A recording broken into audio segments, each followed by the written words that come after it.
इस वीडियो में हम पास्ट परफेक्ट टेंस के बारे में जानने जा रहे हैं।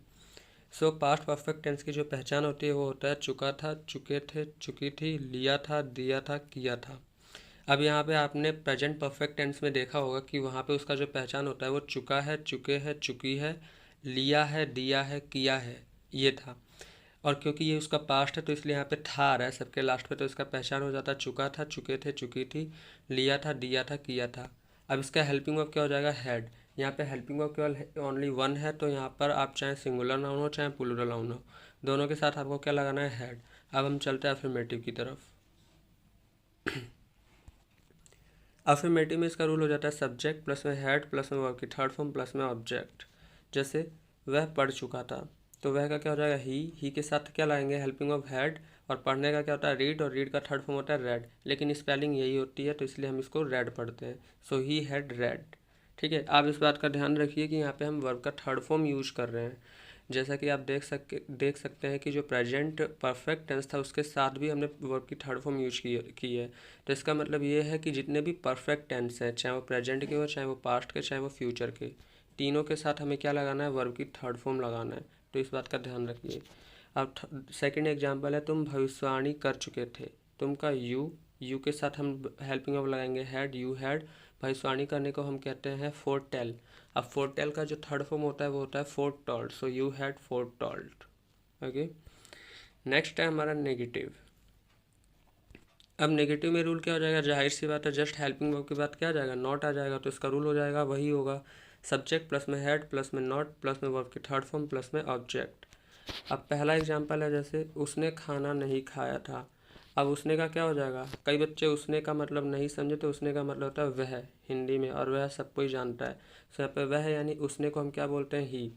अब ही के साथ हम हेल्पिंग वर्ब लगाएंगे हैड, और क्योंकि ये नेगेटिव है तो हेल्पिंग वर्ब के जस्ट बाद क्या आ जाएगा? नॉट। He had not.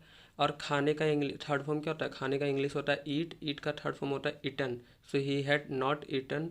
और जो खाना जो परोसा जाता है उसको हम कहते हैं food. So he had not eaten food हो जाएगा। ऐसे ही हमने गाना नहीं गाया था, तो क्या हो जाएगा? हमने का क्या हो जाएगा? वी के साथ हेल्पिंग वर्ब लगा हैड, और क्योंकि ये नेगेटिव है तो जस्ट इसके बाद नॉट आ जाएगा। ही वी हैड नॉट। गाने का होता है सिंग, सिंग का थर्ड फॉर्म हो जाएगा संग, सिंग सेंग संग, तो ये संग हो गया। वी हैड नॉट संग अ सॉन्ग। ओके, अब इसके और भी कई सारे एग्जाम्पल्स है, जैसे उन्होंने नहीं बुलाया था या वे नहीं बुला चुके थे, दोनों में कहने का मतलब एक ही है। आप यहाँ पे देख सकते हैं जैसे कि मैंने बोला जैसे उन्होंने नहीं बुलाया था, क्या बुलाया था में चुका था, चुके थे, चुकी थी, या लिया था, दिया था, किया था है कहीं? इसमें नहीं है। लेकिन मैं इसको ऐसे ही बोल सकता हूँ, जैसे वे नहीं बुला चुके थे, तो मुझे ये ज़्यादा अच्छा नहीं लग रहा। उन्होंने नहीं बुलाया था, ये ज़्यादा अच्छा लग रहा है।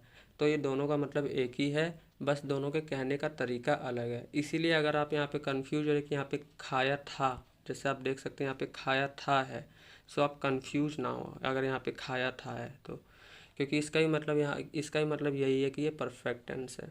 सो आई होप आप समझ रहे होंगे, और अगर समझ नहीं आ रहा है तो आप इसको ऐसे ही समझिए, मैं डिटेल में कभी नेक्स्ट वीडियो में बताऊँगा। अब मैं कुछ एग्जांपल देता हूँ, जैसे मैंने गाना नहीं गाया था, आई हैड नॉट संग अ सॉन्ग। तुमने नहीं बुलाया था या तुम नहीं बुला चुके थे, यू हैड नॉट कॉल्ड। मैंने नहीं पीटा था या मैं नहीं पीट चुका था, आई हैड नॉट बीटन। अब हम अगले एग्जांपल की तरफ चलते हैं, वो है इंट्रोगेटिव। अब इंट्रोगेटिव का रूल क्या हो जाएगा? इंट्रोगेटिव का रूल हो जाएगा हमारा हैड, सबसे पहले हैड आएगा क्योंकि ये हेल्पिंग वर्ब है, उसके बाद प्लस में सब्जेक्ट प्लस में वर्ब की थर्ड फॉर्म प्लस में ऑब्जेक्ट एंड प्लस में क्वेश्चन मार्क। अब पहला एग्जांपल है, क्या हम कह चुके थे? सो हम का क्या होगा? वी। सो इसमें यहाँ पे हो जाएगा हैड वी सेड, इसलिए यहाँ पे हैड वी सेड। ऐसे ही क्या तुम पूजा कर चुके थे? सो तुम का क्या होगा? यू के साथ हम क्या लगाएंगे? हैड। So had you. अब पूजा करने को हम क्या कहते हैं? वर्शिप। सो ये हो जाएगा वर्शिप्ड, हैड यू वर्शिप्ड, इसका थर्ड फॉर्म होता है वर्शिप। अब हम कुछ एग्जांपल्स देख लेते हैं, जैसे कि क्या तुम देख चुके थे? Had you seen. क्या वह आ चुका था? हैड ही कम। क्या तुम भूल चुके थे? Had you forgotten etcetera. अब नीचे हम एग्जांपल में कुछ दे देता हूँ। सो ये कुछ एग्जांपल्स थे, ये अफर्मेटिव का है जिसका आप स्क्रीनशॉट ले सकते हैं, ये नेगेटिव का है। एंड आपको इस बात का ध्यान रखना है कि आपको वर्ब की थर्ड फॉर्म खुद ही इसमें ढूंढना होगा। जैसे आप देख सकते हैं यहाँ पे अगर आपको इसका वर्ब का थर्ड फॉर्म जानना है तो जैसे अब्यूज का होता है अब्यूज्ड, स्टार्ट का स्टार्टेड, मीट का मैट, ऐसे ही सॉरी यहाँ पे जा लिखा है मैंने, ठीक है, तो यहाँ पे गो का गोन होगा, मैंने ये गलत लिखा है, सो आप इसको सही कर लें। अग्री का हो जाएगा अग्रीड। ऐसे ही अगला है हमारा इंट्रोगेटिव। इंट्रोगेटिव के अंदर हमारा जो हेल्पिंग होगा वो क्या हो जाएगा, अब जैसे स्केच का क्या हो जाएगा स्केच्ड, सीट का सेट, रन का रन, डिजाइन का डिजाइन एंड वर्क का वर्कड हो जाएगा। सो आई होप आप समझ गएंगे and thank you for watching my video.